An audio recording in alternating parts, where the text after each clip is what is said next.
Hello, good afternoon, and welcome to the Midday News on 3FM 92.7. My name is Beatrice Adu. The news is also live on Kasmi 107.1 FM and across the world at 3news.com. Coming up in the next 30 minutes. Office of Special Prosecutor refutes assertions by lawyers of embattled former Finance Minister Ken Ofori-Atta that his office was furnished with details of his medical report.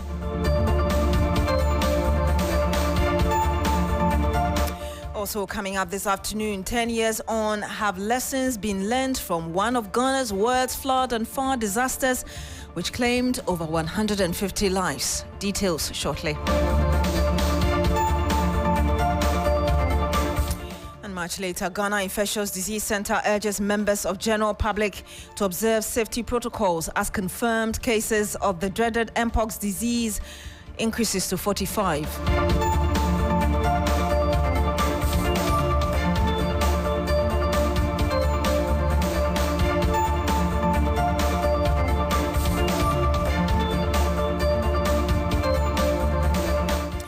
Thank you very much for joining us. Now, this afternoon, let's stay on the special prosecutor's issue with former Finance Minister Ken Ofori-Atta, because the office of the special prosecutor is denying knowledge of a purported medical report by doctors of former Finance Minister Kenneth Ofori-Atta detailing his health conditions and his need for urgent care.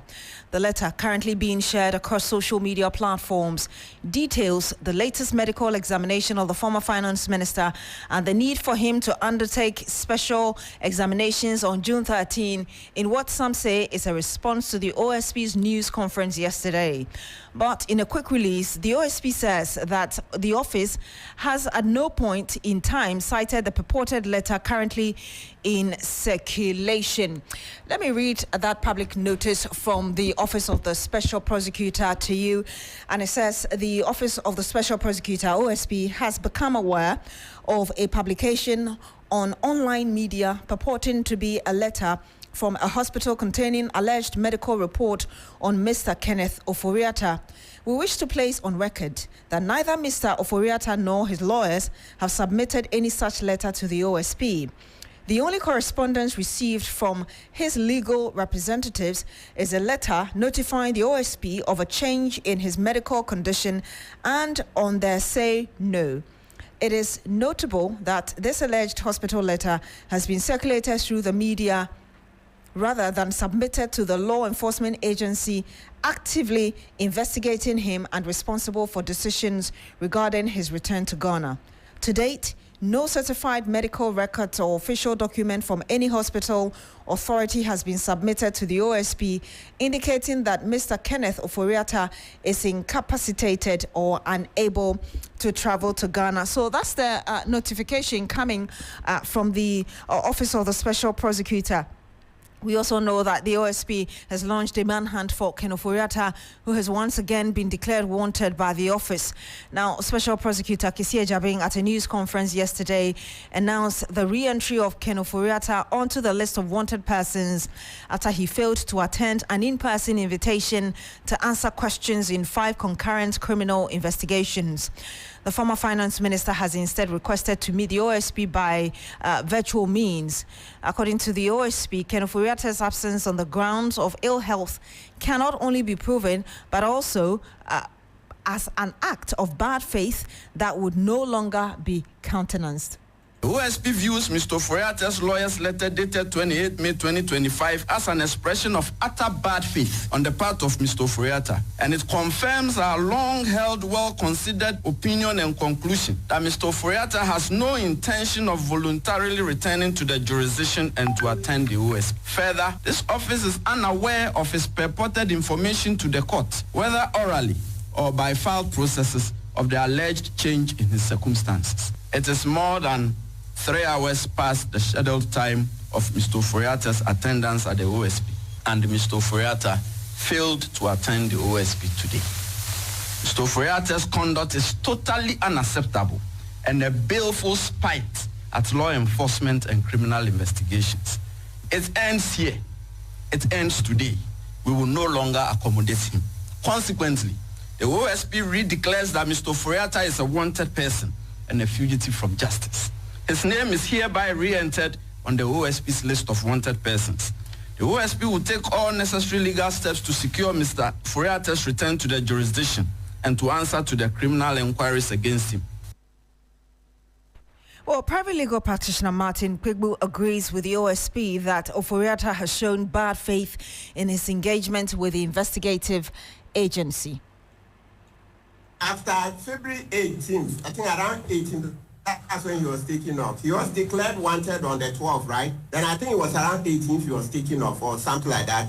Then, because he was going to do surgery on March 20th, 21. So, what I'm saying is that I'm sure at least a week before the scheduled date for the surgery, it was clear to him that the surgery was not going to come on, all right? But maybe I can still go with the OSP that let's just use the March 21st because that was the day of the surgery and surgery didn't come on. So from March 21st, you keep quiet. You don't inform the OSP that the surgery hasn't come on. So can we do something? You wait till 28th May, about maybe 5 days or so. 5 or 6 days to the scheduled meeting. That's when his lawyers wrote to OSP asking for an adjournment or call it extension of time. It's fraudulent conduct. It just tells you that's how Ofori-Atta has always behaved. No wonder his colleagues in parliament led by, not his colleagues, the parliamentarians led by Andia Piakubi made a revolt and said Akufo-Addo should sack him. But Akufo-Addo wouldn't sack him because Ofori-Atta was making money for their family. You had the private legal practitioner Martin Pigbu. Meanwhile, security analyst Richard Kumado has also questioned the former minister's request for a virtual meeting with the Office of the Special Prosecutor instead of an in-person session. He says that persons under investigation cannot detect the mode of engagement by investigative bodies.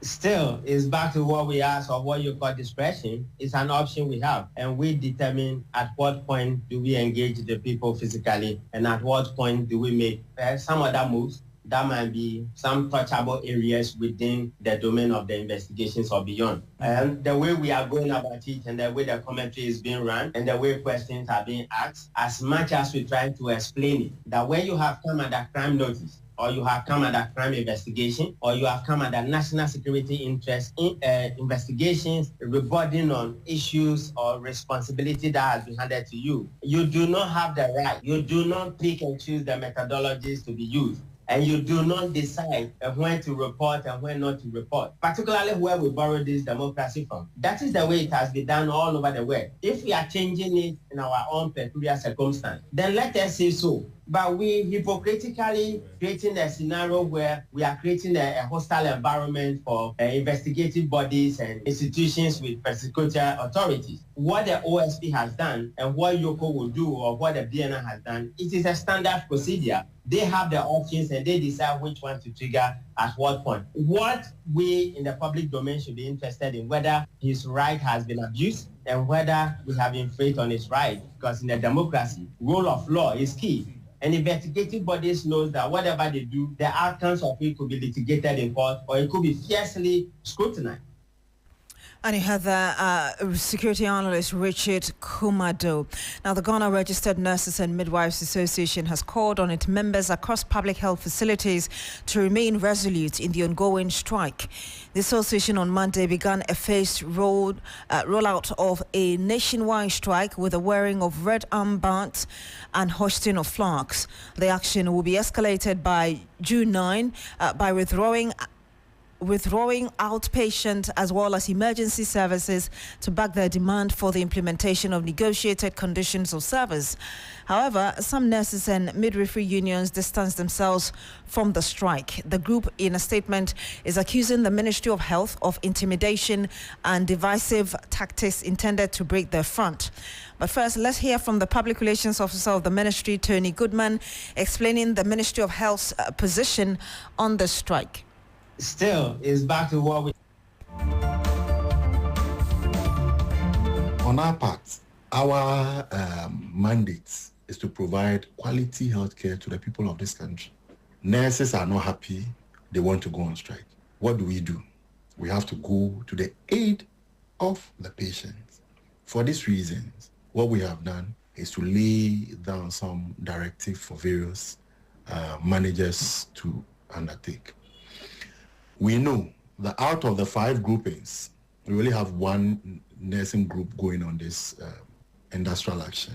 We want the police to protect the others because we've been told that they have formed a task force to visit hospitals and attack those who are ready to provide health care. Don't also forget that we know that some midwives, psychiatric nurses, took them to court because they are not happy with the document as it stands now. So obviously they will be attacked. We want the police, the national security to provide some security for such persons so that they can provide care for you and I who will go to the hospitals.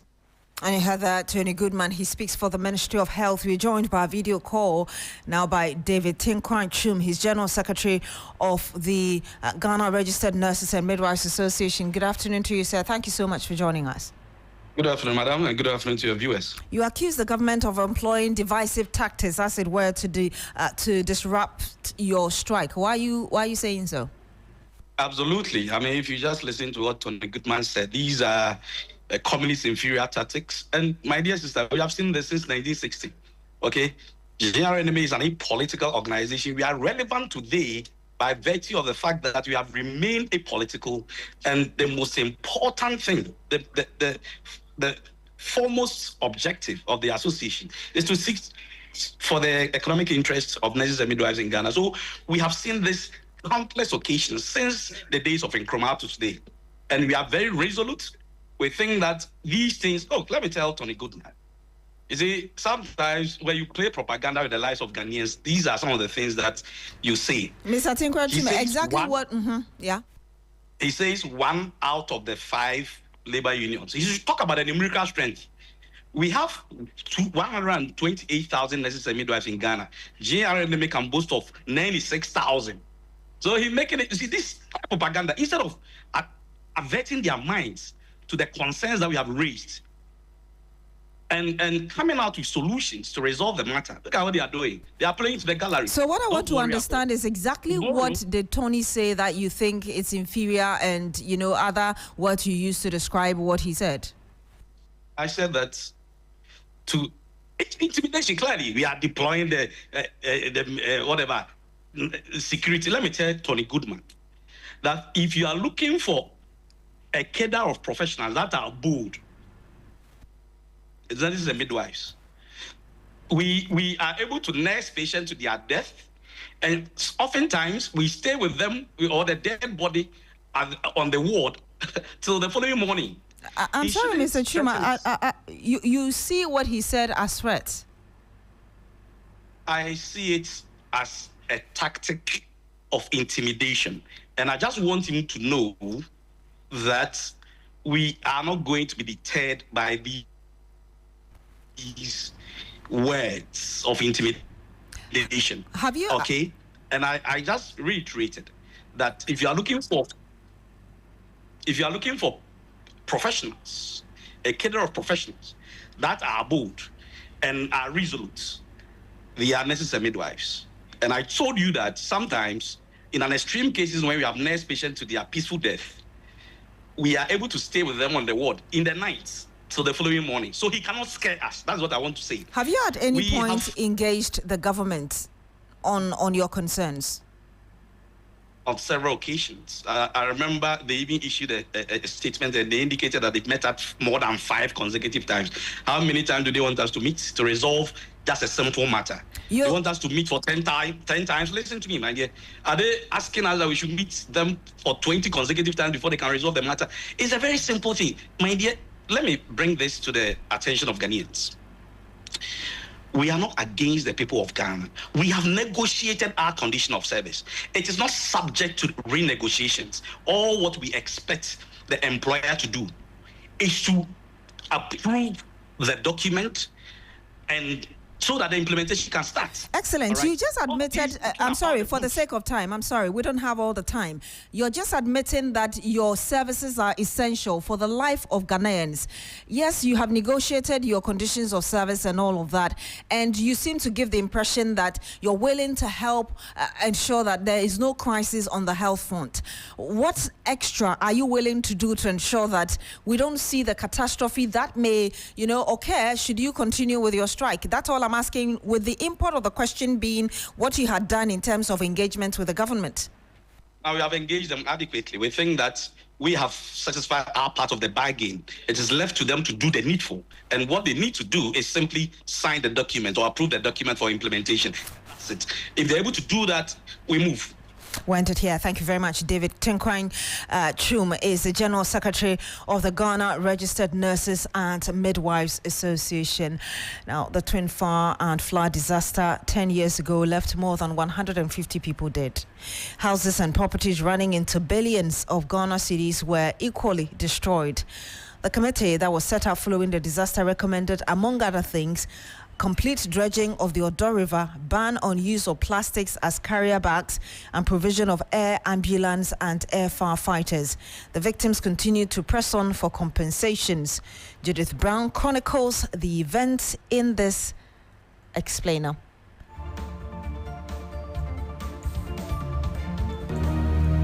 It's been 10 years since the twin disaster that brought Ghana to a standstill. Flood and fire, horror and heartbreak. Over 150 lives lost, dozens more injured, a city traumatized. But beyond the pain and destruction, that night showed us bravery. Strangers becoming heroes and ordinary people risking their lives to help others. Ghana stood together on that fateful day. Well, a decade later, the question still echoes. Have we really learned anything?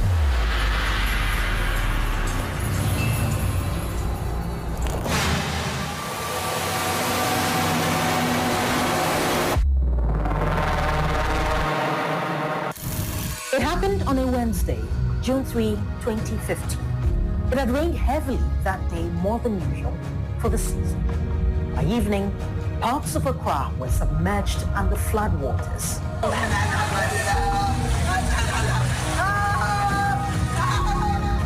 In the heart of the city, Kwame Nkrumah Circle was one of the worst hit areas.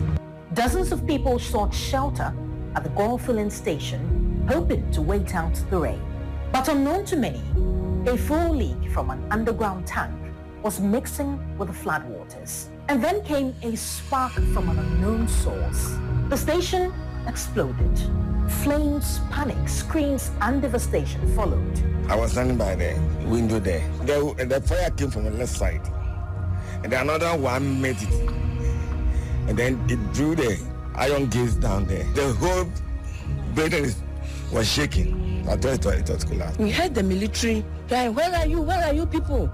And we said, we are here. So they came up and they told us that, you see, this time is between life and death. Judith Brown with that explainer bringing us really what transpired some 18 minutes past the hour of 12. When we come back, we'll go back to Judith Brown, who has the latest on this, plus some more. Don't go away. Hello, Ghana. It's a new year and Bills Microcredit is here to support your dreams. If you're not working but want to start a business, don't let money stop you. With just your Ghana card, you can get a loan to turn your ideas into reality. Already running a business? Need more capital? Or are you a salary worker looking for extra funds? Bills offers fast and easy loans with no collateral, no deposit, and no SUSI savings required. Wherever you are, whatever you need, Bills makes it happen. Call Bills Microcredit today. Call 0596 920 833 or 0302 200 390 and get started. Bills is licensed and regulated by the Bank of Ghana. Bills, financing your needs. Terms and conditions apply. Freezer, yeah, diaba. Adama for diaba, a freezer. Adama, a quick mentia. Adama, Metimosua, my sorry. Canino, Obo Moasia. I do prefer no be a munum and san last 9. I tell what we did. Adam of what you have from what we say. Yet the Adruba Cope, a ship we be a high technology. I could for freezer. When Kwan, and once open your 15 letters. No fugum, what ya no fugum. What the bus here, if we be any of us, you, equity self, or bet Timono. Then we sure say, women show task here. Then what's enough for now? No, freezer, power up a day. Freezer, Dacia, a bastion do so among. I'm winning. Me what's he got? Me. But you men not do some doom. Adama, with that Adama, no queer. Adama, you can't resist. Ubenya Adama West Africa for a dream, or baby bear a tongue cry your way you. I say, Kayuna Kinkai in Choya, a dream.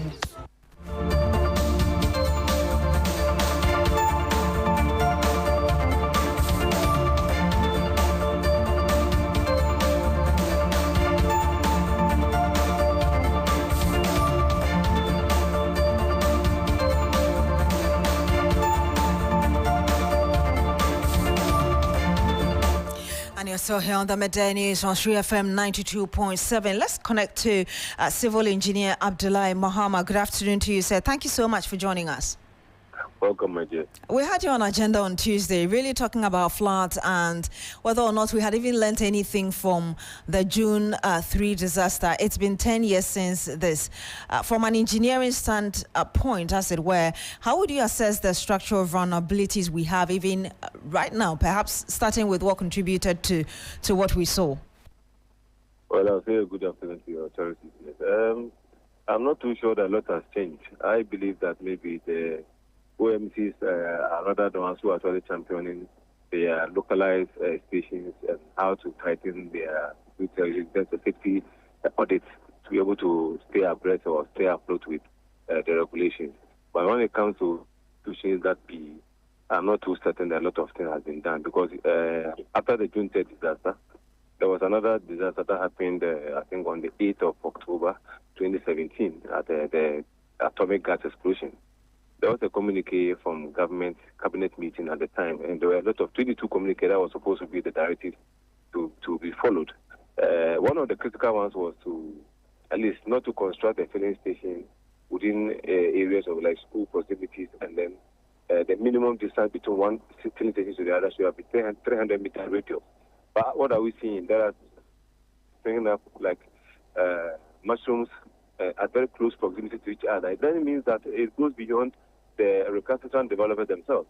The NPA should be culpable or should be held responsible because if the buildings do not meet the basic requirements, you don't supply them with fuel. And so I think that aside the developers who are actually checking their responsibility to just go with their common mandate, the assembly is also not doing the right thing in some instances. The NPA, EPA, and all those institutions mandated to actually clone the power to be sure that we do the right thing are not being followed. And I think that maybe there have been some few adjustments here and there, but the status quo still remains the same, where you still see filling stations and other things bringing out. If we are talking about what happened at the Inter disaster, we are supposed to treat it that there are two factors. Rain came, the flood inundated the community, the surface, and then filling stations also exploded. And these two are the critical ones that we have to address. When we look at the filling station, it's not being addressed well. When we look at the rain, the flood also not being addressed. That is where we find ourselves. What kind of immediate interventions do we need 10 years on? We think that the government should actually start to identify new filling stations, new edifices that are springing up. And then let's look at what are the regulations being met. Are they meeting the regulations? What are the compelling reasons why we haven't those structures sitting there? Can government go beyond the limit and get those structures removed? And then surcharge the developers if they are found culpable. And can we also ensure that the engineers who are the assemblies are giving permits? And if we find out that question mark permits are given to some of the structures who may either do not understand or may be we don't have the exact regulations being followed. What happens with the assemblies who are issued with to identify these people and then find them? When we get to those areas, I'm sure that we'll start to make some headway. Otherwise, the development that we are having across the country is going on with some of this recklessness, and then we're not finding anybody, and we're not seeing anybody. So, I said one thing, that the white man is not disciplined. but the institutions or the regulations will make you disciplined. That's what we have to encourage by enforcing that regulations, by the media houses also doing a lot by putting on portals that people can now, send question mark development within their areas, and then when the media houses have them, they can now project them on their stations because you guys are very powerful. And when you do that, we can name and shame. And that's how the country has to start to develop on that side of the fourth arm of the law. That's the fourth media. That's the media houses making a very good difference in the society. My last question to you would be how critical proper urban planning, especially in flood-prone areas, perhaps is now. We have to zone in properly. We have to ensure that the zonings are adhered to. We have to see that initially we have the natural zones that are done already. If we think that there are other houses which are still the bottleneck, we have to get them out. And I don't think that we should leave everything to the Minister for Greater Accra or the other regions. We should let this people be seen in the bad light. Assemblies are there. The local planning authorities are there. Don't mess up and then let the woman or the minister be painted in a bad faith. You understand? People should not see the minister to be the bad person doing the demolition, when in fact the mess is created by localized assemblies. That's what we have to do. The assemblies have to take responsibility and ensure that they sanitize it, so that the minister will not be the one to come and sanitize the whole the region. That is not good for the image of the minister himself or herself. Oh, and here, thank you very much, Civil Engineer Abdullahi Mahama. Thank you so much for speaking to us. Let's get a quick update from Judith Brown, my colleague who's visited the site. Judith, just tell us what's happening. Right, and so Beatrice, I'm currently at Circle opposite Vienna City, where a number of victims of the tragic disaster that occurred on June 3rd, 2015, have gathered to firstly commemorate the event and also make their concerns heard. Their concerns are simple. They want government to stop seeing them as simple statistics, but as real human beings who have experienced something tragic and need help. They're also calling on government to help with compensation. Most of them here say that 10 years after the incident, they've still not been compensated for what happened, and they are living in, challenge. They are going through a lot of challenges as a result. And so I spoke to a few of them.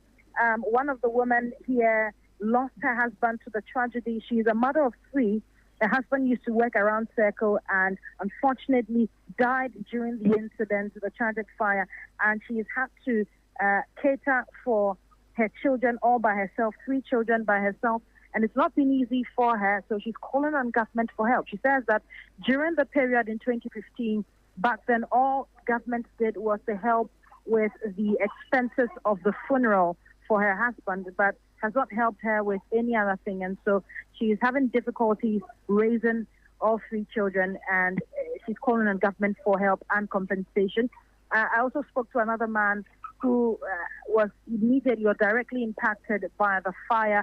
You could see burns on his body all over. In fact, there are a number of people here with burns on their bodies, and he explained to me that he used to work at Kantamanto selling clothing, but was unfortunately caught up during the fire, and he was one of the victims that were under the water while there was fire on top of it and had to struggle his way through. He was able to survive, luckily for him, but his business was destroyed, and although government took care of his medical bills, he never got any compensation for the loss of his livelihood and others. And so these are some of the concerns of victims of the fire incident here, and they're calling on government to look back at them and compensate them 10 years on. Beatrice. Horrifying stories, so 10 years on, but briefly in 30 seconds, if you're able to tell us whether you've seen any government representative and there's been any word coming from that person. Right, and so unfortunately there are no government representatives here as of yet. All we saw earlier was Samuel Hosi, who is a representative of One Ghana Movement, and that's a civil society organization. He came here as well earlier this morning and spoke to the victims and also relayed some of their concerns, as I have stated earlier. But there are no government representatives here at the moment. Thank you very much, Judith Brown.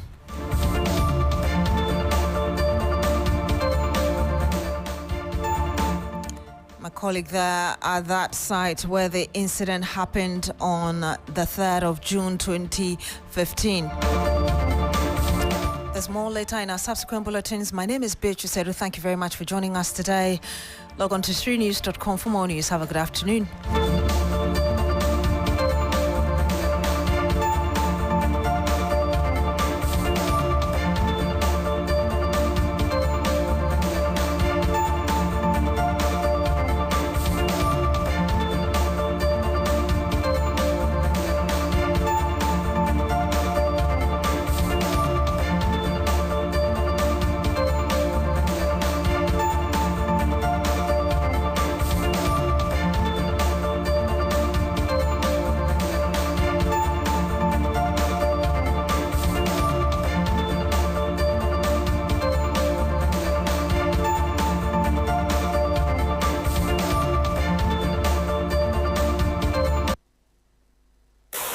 FM 92.7, Urban Lifestyle Radio Station.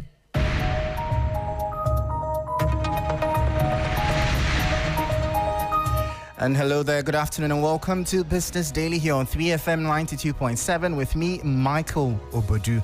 Coming up, Bank of Ghana directs banks to review pricing models to ensure customers' charges reflect ethical and commercial defensible standards. We hear from Governor Dr. Johnson Isiama. Also, ratings agency Fitch projects Ghana's household spending to hit 129.7 billion cedis in 2025, backed by cedi stability, cooler inflation, and lower debt cost. We'll bring you details of that shortly. And later, Securities and Exchange Commission Chairman Dr. Adu Anani Entry says calm restored to Ghana's investment market as he urges public to rebuild confidence after turmoil caused by banking sector cleanup and debt restructuring.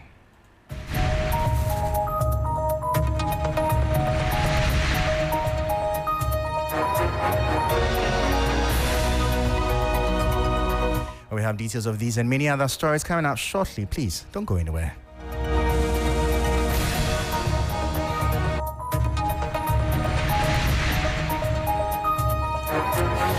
Thank you so much for your time. Straight into our top story. And the Bank of Ghana has raised red flags over questionable interest charges being imposed by some commercial banks on dormant credit accounts. At a high-level meeting with bank heads in Accra, Governor Dr. Johnson Isiama revealed that certain institutions have been charging interest on inactive credit lines, in some cases allowing the debt to balloon beyond the original loan amount. The central bank says the practice not only undermines customer protection, but also distorts the true health of banks' lending portfolios, prompting a directive for banks to clean up their pricing framework and align with fair lending principles.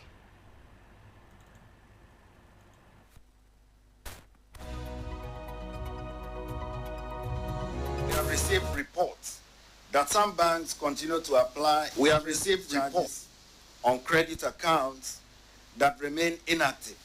Even though they are inactive, some banks continue to apply interest charges, and this often results in cases where the accrued interest exceeds the original principal.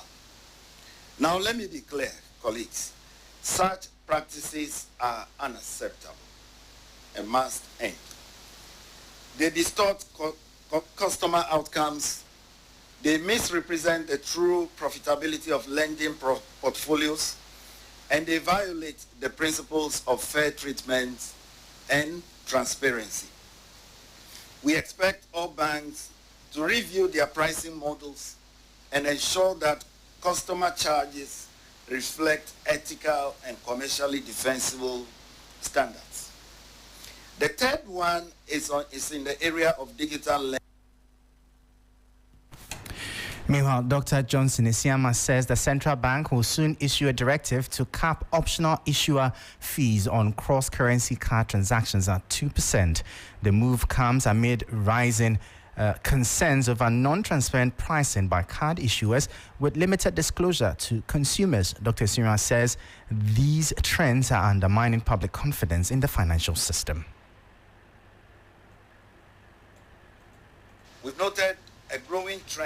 in the application of optional issuer fees, or what is called OIFs, when it comes to cross-currency card transactions. In principle, we recognize that these fees may reflect real costs. However, opaque pricing and limited disclosure have already begun to erode consumer trust and the integrity of payment systems. To this end, the Bank of Ghana will soon issue a directive, and the directive seeks to do a number of things. It seeks to address gaps optional user fees when it comes to cross-currency card transactions, and we seek to cap these at 2%. Secondly, we will require the mandatory disclosure of all applicable OIFs to customers before a transaction is completed. That was Governor of the Central Bank, Dr. Johnson Esiama, speaking. Now, household spending in Ghana is expected to pick up significantly in 2025, reaching 129.7 billion cedis. That's according to UK-based research firm Fitch Solutions, which attributes the recovery to improved currency stability, moderating inflation, and lower debt servicing cost for consumers. There is more in the following 3 Business News Desk report. Households in Ghana are set to spend more in 2025, with real household expenditure projected to hit 129.7 billion cedis, a 2.5% increase from last year's weaker growth of just 1.1%. That's the latest from Fitch Solutions, which believes this rebound will push households spending more than 25% above pre-pandemic levels recorded in 2019. The UK-based firm says cooler inflation and a more stable cedi will support the Bank of Ghana to maintain a dovish monetary stance, helping reduce borrowing cost and boosting disposable income. Fitch adds that the expected real GDP growth of 4.2% will further support consumer confidence and economic activity, despite a slow start to the year, with mobile money transactions dipping to under 700 million in February from December's record high. The outlook remains strong. The temporary dip, Fitch explains, followed election-related uncertainties and post-festive season fatigue. But with inflation easing, it expects stronger consumer activity in the coming months. And that was a 3 Business News Desk report. Now, Chairman of the Securities and Exchange Commission, Dr. Adu Anani, says calm has returned to Ghana's investment climate following years of turbulence triggered by the banking sector cleanup and the domestic debt exchange program. Speaking to investors and the public, he urged Ghanaians to restore their confidence in the capital market, emphasizing that reforms undertaken under the current administration have stabilized the sector and created a safer environment for investments.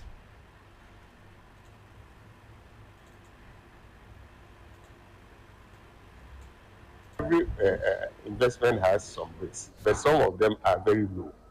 Government securities, especially T-bills, are very low risk. So if you are that person who does not want to go into any, not riskless.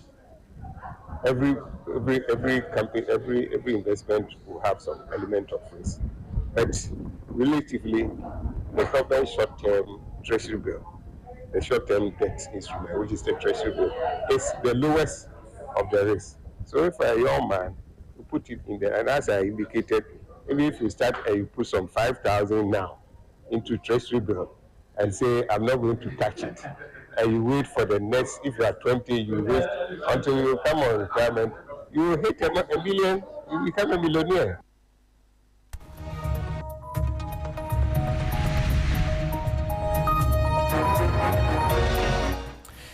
That was the chairman of the Securities and Exchange Commission, Dr. Adu Anani, bringing an end to Business Daily here on 3FM 92.7.